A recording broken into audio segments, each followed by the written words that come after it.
거룩하신 하나님 아버지, 언제나 저희를 사랑하심으로 인도하여 주시니 감사합니다. 지나간 우리의 삶을 돌아보며 하나님의 은혜와 하나님의 축복이었음을 다시 한번 고백합니다. 귀한 찬양을 통해 영광을 돌리옵는 사람 찬양도 늘 기억해 주시고, 주께서 사랑하시는 가운데 모든 일에 형통을 되어 주시며 그 이스라엘 열매를 받아 주시옵소서. 날마다 아름다운 모습으로 주변에 나아가는 우리 찬양대원과 저희 모두가 되도록 축복하여 주옵소서. 힘이 부족한 중에 주의 말씀을 듣고 섰사오니 주께서 금이로기서 은총 베풀어 주시고 사용하여 주옵소서. 말씀은 전하는 자나 받는 자나 모두가 주의 은혜의 말씀 앞에 순종하며 그 말씀의 뜻대로 살아가도록 축복해 주옵소서. 함께하여 주시고 나오며 예수님 이름으로 기도하옵나이다. 아멘. 지난주에 제가 숙제를 했죠. 죽어가는 화초에게 살아야 할 이유를 설명하라 숙제를 했는데, 저 화초에게 많은 이야기를 할 수 있을 겁니다. 근데 저는 꼭 이 말을 화초에게 해주고 싶었습니다. 온 우주에서 너라는 존재는 너밖에 없다. 너를 대체할 수 있는 것은 이 세상에 존재하지 않는다. 네가 너를 어떻게 생각하고 있든 너는 너 자신으로 이미 너무나 아름답고 소중한 존재다. 이것을 꼭 알았으면 좋겠다. 이 말을 주고 싶었습니다. 이것은 우리 자신에게도 적용할 수 있죠. 우리 자신은 이 세상의 그 무엇으로도 대체할 수 없는 유일무이한 존재입니다. 이 세상에서 대체 불가능한 존재죠. 근데 우리가 우리 자신을 그렇게 생각할 때가 있는가? 오히려 내 자존감이 너무나 낮아져서 내 자신의 가치를 인정하지 못하고 나 자신을 사랑하지 못할 때가 많이 있습니다. 이런 말이 있습니다. 행복한 사람은 있는 것을 사랑하고 불행한 사람은 없는 것을 사랑한다. 우리가 만일 스스로 행복하지 않고 참 불행하다고 느낀다면 어떤 면에서는 우리가 우리 자신이 갖고 있는 것, 나의 가치 제대로 알지 못하고 내게 없는 것, 거기에만 관심 갖고 있는 것은 아닌가 한번 생각해 볼 필요가 있습니다. 내가 어떤 존재이고 어떤 가치가 있는 것인지, 또 내가 가진 것이 얼마나 많은지 한번 그것을 세어보면 우리가 다 헤아릴 수 없을 만큼 많은 것을 우리는 이미 가지고 있음을 알게 될 겁니다. 우리가 생각하는 것보다 우리가 가진 게 참 많습니다. 무엇보다 하나님을 믿고 섬기는 성도들은 이미 예수 그리스도 안에서 풍성하고 넘치는 은혜를 받아서 살고 있는 정말 최고의 부유한 자들인 것입니다. 하나님이 우리에게 은혜를 주신 것들이 얼마나 많은가. 무엇보다 예수 그리스도 안에서 그 보혈의 은혜로 우리를 하나님의 자녀로 삼으신 것. 그리고 정말 하나님 앞에서 우리 자녀들도 그렇지 않습니까? 10손가락 깨물어서 안 아픈 손가락 없다고 하나하나가 다 귀하고 하나하나가 너무나 아름답고 소중한 존재인 것처럼 우리 성도들 역시 하나님 앞에서 그처럼 아름답고 소중한 존재인 것입니다. 오늘 본문에 있는 이 4장 9절을 현대어 성경은 조금 더 우리 마음에 좀 와닿게 번역을 했습니다. 제가 읽어드리겠습니다. 4장 9절인데요. 그러나 여러분은 다릅니다. 여러분은 하나님께서 손수택하신 민족이요 왕의 제사장들이요 거룩하고 순결한 결의이며 하나님의 소유가 된 백성이기 때문입니다. 여러분은 다릅니다. 이게 참 마음에 들었습니다. 우리가 모든 사람이 다 대체 불구하지만 특별히 성도들은 다른 세상 사람과 다르다는 겁니다. 우리가 때로는 그렇게 인식하지 못하고 뭐 성경이 그렇게 써있나 보다 이렇게 무심하게 생각할지 모르지만 우리 성도들은 이미 아주 고귀하고 높은 신분을 갖고 있는 겁니다. 하늘나라의 금수저라고 할까요? 네. 뭐 웃으라고 꼭 이런 건 아닙니다. 금수저죠. 마르틴 루터는 1520년에 발표한 그리스도인 귀족들에게라는 글에서 이런 말을 했습니다. 평신도와 사제들 사이에, 제후들과 감독들 사이에, 종교적인 것과 세속적인 것 사이에 진정한 본질적인 차이는 없다. 이것은 하나님 앞에서는 모두가 동일한 하나님의 자녀요, 동일한 성도이지, 사제와 평신도 사이에 또 종교적인 것, 세속적인 것, 이걸 나눠서 어떤 차이가 있고 계층인 것처럼 생각할 일은 전혀 없다는 것입니다. 그래서 이 말씀은 우리가 아는 것처럼 모든 사람, 모든 성도들이 하나님을 섬기는 제사장이다. 만인 제사장을 선언하는 그런 말이기도 합니다. 모든 성도들이 하나님 앞에서 왕같은 제사장이다.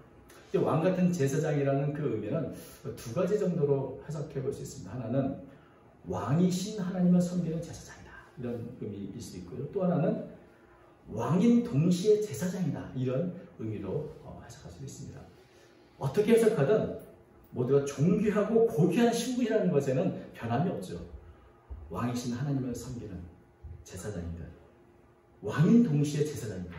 참 이것은 생각하면 너무나 존귀하고 높은 신분을 우리가 가지고 있다는 것을 말해주고 있습니다. 근데 이것이 베드로전서에 베드로 사도가 그냥 갑자기 생각나서 톡 던져준 얘기가 아니고 이미 이것은 하나님께서 이스라엘 백성들을 애굽에서 출애굽시킬 때부터 가졌던 계획이었습니다. 출애굽기 19장 5절과 6절은 이렇게 되어 있죠. 오늘 본문 말씀에 대한 인용 근거입니다. 세계가 다 내게 속하였나니 너희가 내 말을 잘 듣고 내 언약을 지키면 너희는 모든 민족 중에서 내 소유가 되겠고 너희가 내게 대하여 제사장 나라가 되며 거룩한 백성이 되리라. 너는 이 말을 이스라엘 자손에게 전할지니라. 애굽에서 종로로 타던 이 이스라엘 백성들을 애굽에서 종살에서 해방시켜 주신 것뿐 아니라 이 이스라엘 백성들을 향해서 이제 노예의 신분이 아니라 너희의 지위, 너희의 신분을 엄청나게 격상시켜 주겠다. 너희를 모든 민족 중에서 뛰어난 제사장 나라가 되게 하겠다. 하나님의 소유인 거룩한 백성이 되게 하겠다. 이렇게 하나님은 계획하셨던 겁니다. 세상을 향해 하나님을 섬기는 제사장 나라가 된다는 것은 그 제사장이라는 특수한 계층 사람들이 나라를 이끈다는 말이 아니라 이스라엘 민족 모든 백성들이 온 세상을 향해서 제사장 역할을 하는 그런 나라를 이루게 하겠다는 겁니다. 그러니까 이스라엘 백성 모두가 다 이방 나라에 대해서 제사장과 같은 그런 역할을 한다는 것이죠. 근데 이것이 이스라엘 백성들에게는 성취되지 않았습니다. 예수님께서 오셔서 십자가를 통해서 드디어 영적인 출애굽, 죄로부터의 구원이 이루어지고 영적인 이스라엘, 교회를 통해서 완전히 실현된 겁니다. 그것을 베드로 전서에서 말씀하고 있는 것이죠. 예수님께서 자신의 몸을 제물로 하나님께 드렸습니다. 우리의 대제사장이 되셔서 하나님과 우리 사이에 가로막히던 휘장은 찢어지고 이제는 누구든지 예수님을 통해서 하나님 앞으로 직접 나아갈 수 있는 은혜를 얻었습니다. 과거에는 아론 반열에 제사장님에 들어갔었던 그 지성소에 우리는 예수님을 통해서 마음껏 언제든지 자유롭게 들어가는 존재가 됐죠. 제사장이 된 겁니다. 하나님 앞에서 우리는 이미 제사장의 신분, 세상을 향해 우리는 이미 제사장의 신분을 갖게 된 것입니다. 얼마 전에 우리가 잘 알고 있는 스케이팅 국가대표셨던 김연아 씨가 결혼을 했습니다. 그 결혼한 신랑의 이름이 뭔지 혹시 아십니까? 잘 모르시는군요. 고우림이라고 합니다. 고우림. 예, 아주 잘생기고 건실한 목사님의 자녀이신데 고우림, 또 우림이라는 그 이름이 제사장이 하나님의 뜻을 분별하게 썼던 우림과 둠빔, 그 도구에서 나온 것입니다. 그러니까 우림이라는 말은 아마도 그 부모님이 자녀들에게 우림이라는 이름을 지었을 때는 너는 제사장처럼 하나님의 뜻을 분별하고 제사장의 역할을 하며 살기를 바라는 아마 그런 마음으로 이름을 지었을 것이라 생각이 듭니다. 사실 이 고우림 씨뿐 아니라 제가 알고 있는 우림이라는 이름을 가진 사람들이 상당히 많이 있습니다. 찾아보십시오. 많이 있습니다. 그러니까 제사장이 신분에게 너무나 멀리 있는 것 같지 모르지만 어떤 분은 그것을 이름으로 삼기도 하고 내가 제사장으로 살아야겠다 이런 결단을 갖고 있는 분들이 사실 있는 건데, 왜냐하면 우리는 이미 예수 믿는 성도들은 이미 하나님 앞에서 또 온 세상을 향해 이런 제사장의 영적인 신분을 갖고 있기 때문입니다. 그런데 우리 성도들 스스로가 내가 제사장이다 이런 의식을 많이는 갖고 있지 않습니다. 오히려 목사님은 혹시 제사장인가? 혹시 장로님은 제사장이 아닐까? 이런 우리보다 좀 더 낫고 높은 신분이라고 생각하는 그런 분들이 제사장이라고 생각하는 경우가 많이 있는데, 여러분 루터가 말한 것처럼 목사와 평신도 간에 진정한 의미에서 본질적인 의미에서 어떤 차이도 없습니다. 모두가 주님을 한 형제이고 모두가 하나님 앞에 나갈 수 있는 제사장인 것입니다. 아멘. 그래서 모든 성도들이 내가 왕같은 제사장이구나, 내 자신의 신분에 대한 의식을 가질 필요가 있다는 것이죠. 그렇다면 내가 왕같은 제사장이라면 실제로 제사장 역할을 해야죠. 제사장 일을 해야 되지 않습니까? 그러니까 제사장의 성도는 어떤 일을 해야 되는가? 오늘 5절 말씀은 이렇게 말하고 있습니다.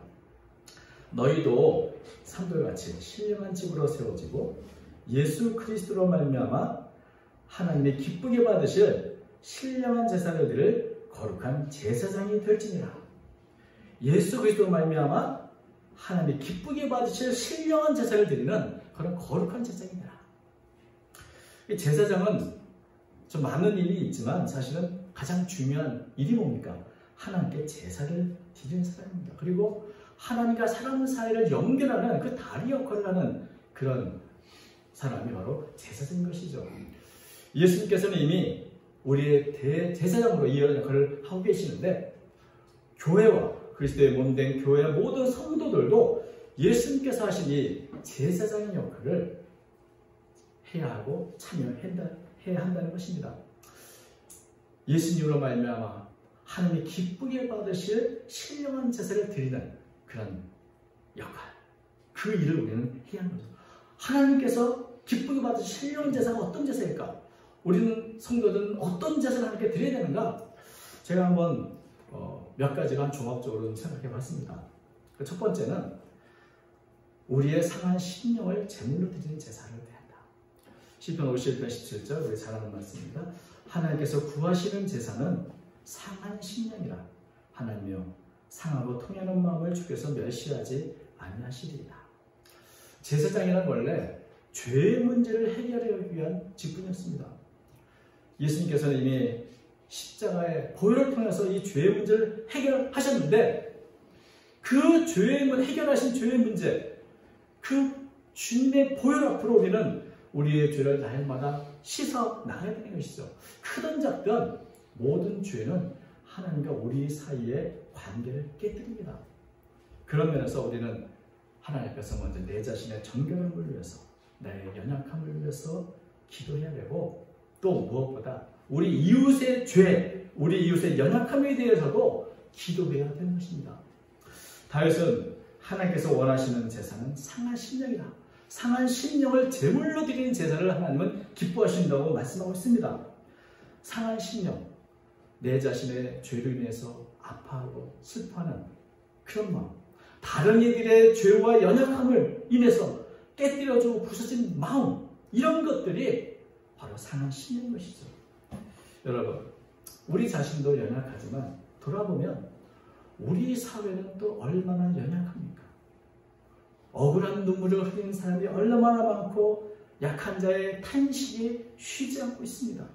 여기에 우리의 책임은 뭔가? 우리가 마땅히 해야 할 빛과 소금을 역할을 다하지 못한 이유가 뭔가? 우리는 고백하면서 우리 자신의 죄를 애통하고 기도해야 되고, 또 우리 사회와 약한 마음으로 탄식하고 있는 우리 이웃들을 위해서 가슴 아파하며 기도하는 그런 상한 심령을 제물로 드리는 제사를 드려야 하는 것입니다. 상한 심령을 갖고 저희가 나아갈 때 하나님께서는 그리스도의 보혈로 우리의 모든 연약함과 죄의 문제를 해결하시고, 우리와 이웃을, 우리 사회를 회복시켜 주시는 은혜를 충분히 내려주실 줄로 믿습니다. 우리가 이런 상한 심령으로 드리는 제사, 그런 제사 안에 하나님의 놀라운 은혜가 임할 줄로 믿습니다. 회복의 은혜를 주실 줄로 믿는 것입니다. 두 번째는 마음으로 우리가 제물을 드렸다. 그 다음에 입술의 열매로 제사를 드립니다. 히브리서 13장 15절. 그러므로 우리는 예수로 말미암아 항상 찬송의 제사를 하나님께 드리자. 이는 그 이름을 증언하는 입술의 열매입니다. 우리에게 주신 은혜가 너무나 많다. 우리 김선희 권사님도 기도 중에 고백했지만 우리가 받은 은혜가 너무 많고 셀 수 조차 없습니다. 그러나 때로는 그것을 세워보고 그 은혜 하나하나에서 감사의 찬양을 드려야 되는 것이죠. 우리가 날마다 생활 속에서 우리 입술로 감사가 넘치고 고마움이 넘치는, 은혜가 넘치는 그런 말들로 입술의 열매를 하나님께 제물로 드려야 하는 것입니다. 하나님의 은혜는 날마다 새롭게 우리에게 은혜하는데 그 날마다 새로운 은혜, 우리는 새 노래로 하나님을 찬양하고 간증하고 이렇게 우리 입술의 제물로 하나님께 드려야 하는 것이죠. 하나님 우리를 구원하신 목적 중에 하나가 우리를 어두운 데서 불러내어 기이한 빛에 들어가 계신 그 이유 중에 하나가 주님의 아름다운 덕을 우리로 하여금 선포하기 위함이라 오늘 본문은 말씀하고 있습니다. 그런 면에서 우리는 날마다 내 입술로 찬양으로 감사로 입술의 열매를 제물로 하나님께 드려야 할 그런 제사를 드려야 하는 것입니다. 세 번째는 마음, 입술, 그리고 세 번째 우리의 몸으로, 우리의 몸의 모든 삶으로 우리는 제물로 삼아 제사를 드려야 합니다. 로마서 12장 1절. 그러므로 형제들아 내가 하나님의 모든 자비하심으로 너희를 권하노니 너희 몸을 하나님이 기뻐하시는 거룩한 산 제물로 드리라. 이는 너희가 드릴 영적 예배니라. 우리가 몸으로 살아가는 모든 열매들을 우리는 삶이라고 부릅니다. 내 몸으로 살아가는 모든 과정들, 모든 상황, 그것이 삶이죠. 그 삶을 하나님께 제물로 드리는 것, 그것이 하나님이 기뻐하시는 거룩한 산 제물이요 제사인 것입니다. 우리는 예배를 통해서 하나님을 찬양하고 하나님의 뜻대로 살겠다 결단하고 그렇게 하나님의 은혜 안에 충만하게 예배를 드립니다. 이제는 그 예배 속에서 간증하고 찬양했던 그 내용 그대로 우리의 삶 속에 적용하고 실천해서 살아가야 하는 것이죠. 입술로만 찬양하는 것으로 끝나는 것이 아니라 내 몸으로, 나의 습관으로, 나의 생활로, 나의 삶으로 구체적으로 내가 고백한 그대로 살아가야 할 책임이 있는 것입니다. 이것이 우리가 우리의 몸을 제물로 삼아 드리는 거룩한 산 제사가 되는 것입니다. 살든지 먹든지 마시든지 하나님의 영광을 위해 살아야 해요. 그리고 이런 삶의 제물 안에 바로 하나님과 이웃을 향한 사랑이 있고 우리 자신의 믿음의 고백이 있고 하나님 나라를 향해 걸어가는 소망이 있는 것입니다. 히브리서 13장 16절 이것을 조금 더 좀 구체적으로 설명하고 있습니다. 히브리서 13장 16절 오직 선을 행함과 서로 나누어 주기를 잊지 말라. 하나님은 이 같은 제사를 기뻐하십니다. 그러니까 우리 몸으로의 삶을 드리는 것은 결국은 하나님의 뜻을 따라서 선을 행하고 나눠주는 사랑의 삶, 바로 그런 삶을 하나님께 드리는 것을 하나님은 이런 제사를 기뻐하신다 말씀하고 있는 것입니다. 선을 행하고 나눠주는 삶이고 하나님의 기뻐하시는 제사가 된다. 하나님께 받은 은혜를 따라 사랑으로 섬기는 그런 제물을 하나님은 기쁘게 받아주십니다. 그 마지막 네 번째로는 영혼을 제물로 드리는 제사입니다. 로마서 15장 16절 사도 바울은 이렇게 고백을 합니다. 이 은혜는 곧 나로 이방인을 위하여 그리스도 예수의 일꾼이 되어 하나님의 복음의 제사장 직분을 하게 하사 이방인을 제물로 드리는 것이 성령 안에서 거룩하게 되어 받으실 만하게 하려 하십니다. 제사장의 가장 큰 역할 중 하나는 하나님의 은혜와 축복을 백성들에게 전해주는 통로 역할을 하는 겁니다. 제사장을 통해서 하나님의 축복을 받고 은혜를 얻게 되는 것이죠. 그런 면에서 우리는 이제 예수 그리스도 안에서 이 복음, 축복과 은혜의 이 복음을 우리 이웃들에게 전하는 것으로 축복의 통로 역할을 감당해야 하는 것입니다. 사도 바울은 이방인에게 복음을 전하는 자신의 직분을 복음의 제사장 직분이라 이렇게 설명을 했죠. 그리고 자신이 복음을 해서 구원한 영혼을 이방인을 제물로 드린다는 이런 표현을 썼습니다. 영혼을 구원하기 위해서 애쓰는 모든 수고들을 바로 이 하나님께 드리는 제사와 제물로 여긴 것입니다. 또 사도 바울은 빌립보서 4장 18절에 이런 말씀도 했습니다. 내게는 모든 것이 있고 또 풍부한지라 에바브로디도 편에 너희가 준 것을 받으면 내가 풍족한 이는 받으실 만한 향기로운 제물이요 하나님을 기쁘시게 한 것이다.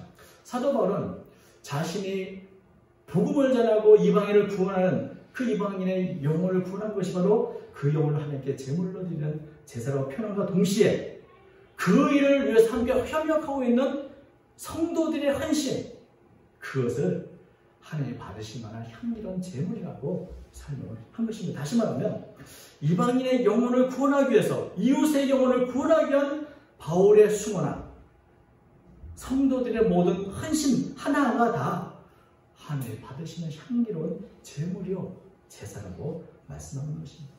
하나님은 한 영혼이 천하보다 귀하다고 말씀하셨습니다.